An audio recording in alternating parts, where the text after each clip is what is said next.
Hello everyone. मैं ये कुछ एग्जांपल्स हैं प्रॉफिट शेयरिंग रेशियो कैलकुलेट करने के लिए।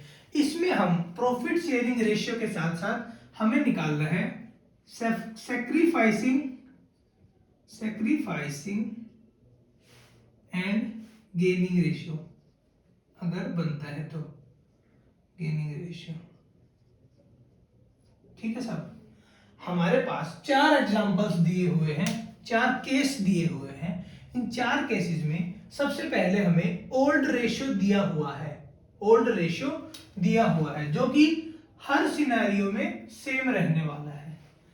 हर सिनेरियो में ओल्ड रेशियो सेम रहेगा, बस आपके केसेस बदलते जाएंगे और मैं ये आपको बताता जाऊंगा एग्जांपल के थ्रू।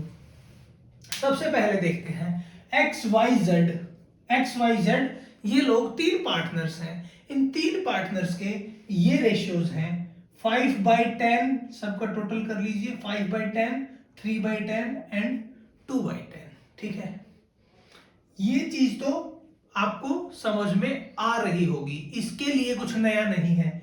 इसके साथ साथ अब इस केस को पढ़ते हैं। एज पर न्यू एग्रीमेंट, यहां पर कोई भी नया पार्टनर आ नहीं रहा है और कोई भी फर्म छोड़ के जा नहीं रहा है। यहां पर सीधा सीधा नया एग्रीमेंट बन रहा है पार्टनर्स के बीच में। जो पार्टनर्स हैं उन्होंने कुछ नई टर्म्स एंड कंडीशंस डिफाइन की कि उन्होंने सोचा कि यार चलो चलो चलो कुछ मतलब बिजनेस में कुछ नया किया जाए। तो जो दो पार्टनर्स हैं, मान लेते हैं एक्स और वाई, ये लोग मुंह सुझाए बैठे थे। क्यों? क्योंकि इन्हें अपने जो काम है इनसे काम तो बहुत ज्यादा लिया जा रहा था, लेकिन इन्हें उतना बेनिफिट नहीं मिल रहा था। तो इन्होंने क्या कहा, ठीक है भाई हम काम करने के लिए तैयार हैं, लेकिन हमें नया एग्रीमेंट चाहिए। तो इन्होंने नया एग्रीमेंट बना लिया। जो जेड है बोला ठीक है यार नया एग्रीमेंट बना लो। तो इन्होंने नया एग्रीमेंट बनाया। अब इसमें क्या बात हुई है, जो as per new agreement x जो है वो 1/5 लेगा फ्रॉम वाई से। 1/5 क्या? ओल्ड रेशियो, जो वाई का ओल्ड रेशियो है 3/10 ओल्ड रेशियो है, इसका 1/5 हिस्सा 20%, 1/5 इज इक्वल टू 20% शेयर कौन ले लेगा? एक्स ले लेगा। तो यहां पर सीधा सीधा सैक्रिफाइसिंग गेनिंग सोचने की भी जरूरत नहीं है। यहां पर y जो है अपने हिस्से में से निकाल के देगा और x जो है अपने हिस्से में ऐड कर लेगा। यानी यहां पर गेन जो करेगा वो x करेगा और y जो है वो यहां पर सैक्रिफाइस करने वाला है। बस कैलकुलेशन में आपको बता देता हूं। 5/10 इन सभी के नीचे लगा दो यार। 5/10 जो 1/5 है फ्रॉम y 3/10, इसका 1/5 हिस्सा 20% अगर मैं बात करूं, अगर 1/5 की मैं बात करूं, 1/5 इसमें से निकलेगा। तो अगर इस 1/5 का मैं बेस अगर सेम कर दूं तो इसमें से 2/10 हो जाएगा। ये इसका 2/10 हो जाएगा। 1/5 जो है 1/5 शेयर जो है ये कह रहा है 1/5 यानी पूरे टोटल शेयर का, टोटल रेशियो का 1/5 लेगा ये y से। तो जो 1/5 है y के पास 3/10 है और इनका अगर मैं बेस सेव कर दूं 5 और 10, तो अगर बच गया तो 1/10 ये बच गया y का हिस्सा, और जो ये लेके गया है x ये हो गया 7/10। और जो z है उस पर कोई फर्क नहीं पड़ा है इस बात का। तो नया रेशियो आ गया 7:1:2। ठीक है दोस्तों, ये एक सिंपल सा, बहुत सिंपल एग्जांपल है जो कि मैंने करवाया। इसके अगला केस हम देखते हैं अभी। इसके नेक्स्ट जो केस बनता है वो देखते हैं।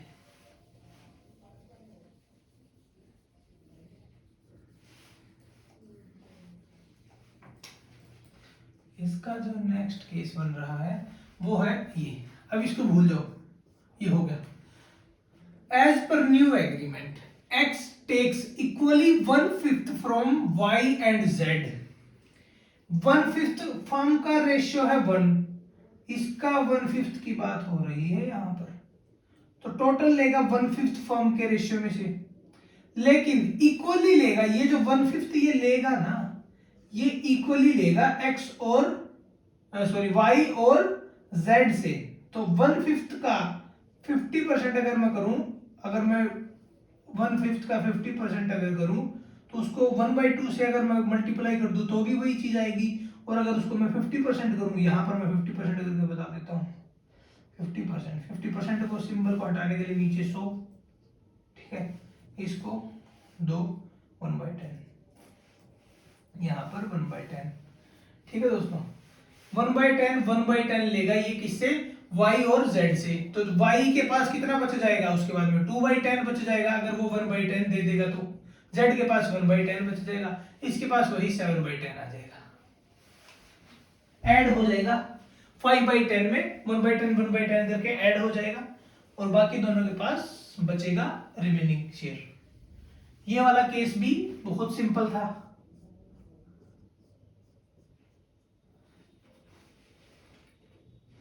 तीसरा case, x y z decided to share future profits losses equally. जो न्यू रेशियो है ना वो दे दिया गया। अब आपको न्यू रेशियो 1/3 1/3 1/3। अब आपको new share profit sharing ratio दे दिया गया है, जो कि कह रहा है इक्वली डिस्ट्रीब्यूट करेंगे वो आपस में। तो जो x है, अब एक काम करते हैं हम लोग कि ऐसा कुछ बेस बना लेते हैं इनका, जिससे कि ये सिमिलर से होने लग जाए, जिसका एलसीएम इनके और इनके बराबर हो। तो यहां पर अगर 30 कर दूं, यानी 10 से मल्टीप्लाई किया है तो ऊपर भी 10 से कर दो, ठीक है। मैंने अभी कुछ भी चेंजेस नहीं किया, बस मैंने ऊपर और नीचे दोनों 10 से मल्टीप्लाई कर दी। अब 10 और 30 ये दोनों एलसीएम आ जाएगा इनका बराबर, ठीक है, जिससे कि ऐड और लेस करने में हमको आसानी होगी। अब 5/10 अगर मैं बात करूं, 5/10 old minus new ratio is 10/30, ठीक है भाई। 30 इज कॉमन टर्म, 10 मल्टीप्लाई 10 से अगर मैं गुना करूं 3 तो 5 दिए 15, 30 1 30 तो 10 1 10, ये आ गया 5/30। ये इसका आ गया सैक्रिफाइसिंग रेशियो, सैक्रिफाइस किया है इतना इसने।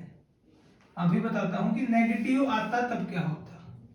इसका भी 10/30, इसका 3/10 माइनस 10/30, कॉमन 30, 3 3 9, 3 1, उसके बाद इसका जो आया -1/30, ये गेन आ गया दोस्तों, क्योंकि ये माइनस में है, ये गेन आ गया। 1 मिनट दो, बस इसके ऊपर आता हूं। 2/10 माइनस 10/30, 30 कॉमन, 10 दिया 30, 3 दूनी 6, 30 एकम 30, 10 एकम 10, -4/30, ठीक है। ये भी यानी गेनिंग रेशियो आ गया, गेन हो गया और ये लॉस हो गया। -1/30 4, अगर इन दोनों का टोटल करूं तो इनका -5/30 हो गया। इन दोनों ने जितना गेन किया उतना ही सेक्रीफाइस किया मिस्टर एक्स ने। अब मिस्टर एक्स ने सेक्रीफाइस कैसे किया, पॉजिटिव टर्म्स को देख के मैं सेक्रीफाइस कैसे बता पा रहा हूं। मैंने जो फॉर्मूला लगाया वो लगाया old ratio minus new ratio.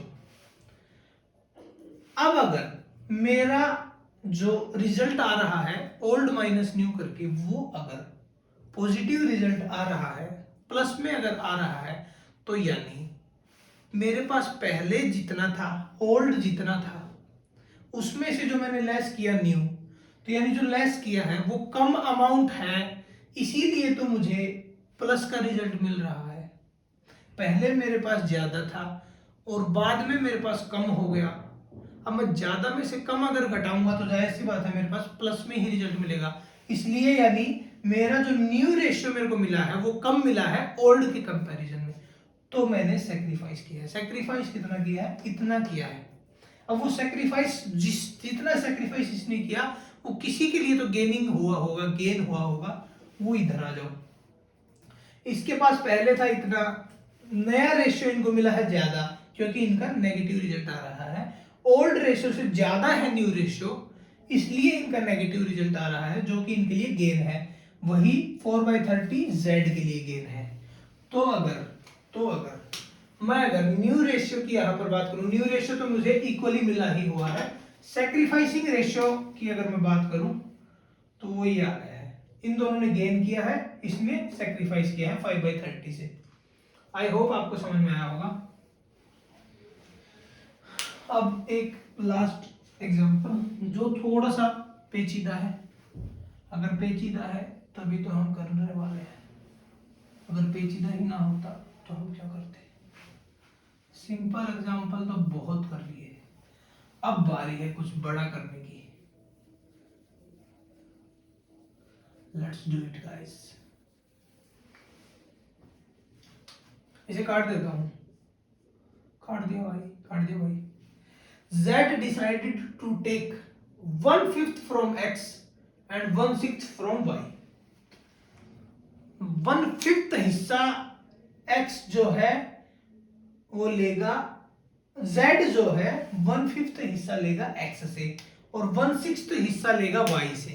ठीक है, तो Z X की बात करूं तो 5/10 इसका हिस्सा है, जिसका 1/5 ये लेने वाला है, इसका 1/5 हिस्सा ये लेगा, तो यानी 5/50 हिस्सा Z लेने वाला है। Y की अगर बात करूं तो Y का 3/10 रेशियो है, जिसका 1/6 लेने वाला है Z, जो कि आ जाएगा 3/60। ठीक है जी। अब अगर बात करूं इनको, अब बेस जो है सबका कॉमन लेने के लिए मेरे को करना पड़ेगा, इसकी और इसकी अगर मैं कंपैरिजन करूं तो जो कॉमन टर्म आएगी वो आएगी 300, क्योंकि 50 के रेशियो में जब तक 300 आ जाएगा पहाड़े में, 60 के पहाड़े में 300 आ जाएगा, 10 के पहाड़े में 300 आ जाएगा, 100 नहीं आएगा, 150 नहीं आएगा, 200, सभी की जो कॉमन टर्म है वो मैंने ले ली है। ठीक है, अब अगर 300 मेरी कॉमन टर्म है तो इसको 5/50 को मुझे बनाना है 300। ठीक है, तो इसको 300 बनाने के लिए नीचे 5/50 मल्टीप्लाई, नीचे भी मल्टीप्लाई 6 से, ऊपर भी 30/300। इसको बनाने के लिए 3/60 मल्टीप्लाई बाय 6 5, सॉरी इस केस में 5 से मल्टीप्लाई करेंगे तो 300 बन जाएगा, नीचे 315। ऊपर जो Z है उसको भी बना लीजिए, बेस 300 कर लीजिए, 300 और यानी किससे मल्टीप्लाई किया होगा, 30 से, तो ऊपर भी 30 से मल्टीप्लाई कर लीजिए। अब ये जो हिस्सा आया है ये प्लस ये Z का न्यू रेशियो हो जाएगा, Z का न्यू शेयर हो जाएगा। इसने इतना हिस्सा ले लिया X से, इतना हिस्सा ले लिया Y से, इतना हिस्सा ले लिया, खुद का ही था यार ये तो इसका। Z का न्यू शेयर 30/300 प्लस 15/300 प्लस 60/300, 45, 105/300। अब इसको दूसरा केस बनेगा। अब इन लोगों का भी अगर न्यू रेशियो आप निकालना चाहते हो, इन लोगों का न्यू रेशियो आप निकालना चाहते हो x का, तो x का था ओल्ड रेशियो 5/10, जिसमें से इसका गया कितना, 5/50 गया, तो इसका कॉमन अगर मैं बात करूं 50 25 माइनस 5 20/50, और y की अगर बात करूं 3/10 था, गया कितना 3/60 गया, कॉमन 60, 18 माइनस 3 15/60। अब इनका लोएस्ट आप डिवाइड कर लीजिए, 5 से, 5 टू 10, 5 1 5, 5 30, 3 7 21 और 3 20, 7/20, 10 दूनी 10 5, और यहाँ पे 5 3 15, 12। अब अगर 1/4, अब इनका कॉमन आपको ले आना है 20, जिससे कि सबका कॉमन आ जाए 20, ये तो आ जाएगा 7 इज टू 5 चौका 20 तो 8, और ये 4 5 20 तो 5, 7:8:5 इनका न्यू रेशियो हो जाएगा। आई नो ये थोड़ा सा आपको अजीब लगा होगा, पर ऐसे एग्जाम्पल्स आप अपनी बुक में से अगर करेंगे तो आपको और ज्यादा प्रैक्टिस होती जाएगी क्वेश्चंस की, और जितनी ज्यादा प्रैक्टिस आप करेंगे क्वेश्चंस की उतना ज्यादा आपका हाथ साफ होता जाएगा प्रैक्टिस में, और जितने प्रैक्टिस में हाथ साफ होएगा उतने अच्छे से उतने जल्दी आप एग्जाम में लिख पाएंगे, और जितना अच्छा आप एग्जाम में लिखेंगे उतने अच्छे मार्क्स आपको मिलेंगे, और जितने अच्छे मार्क्स आपको मिलेंगे उतनी अच्छी नौकरी आपको मिलेगी, और जितनी अच्छी नौकरी आपको मिलेगी उतनी अच्छी जगह पे आपकी शादी होगी। और फिर बस आगे मैं कुछ नहीं बताऊंगा, आप समझदार है। थैंक्स अ लॉट वीडियो देखने के लिए।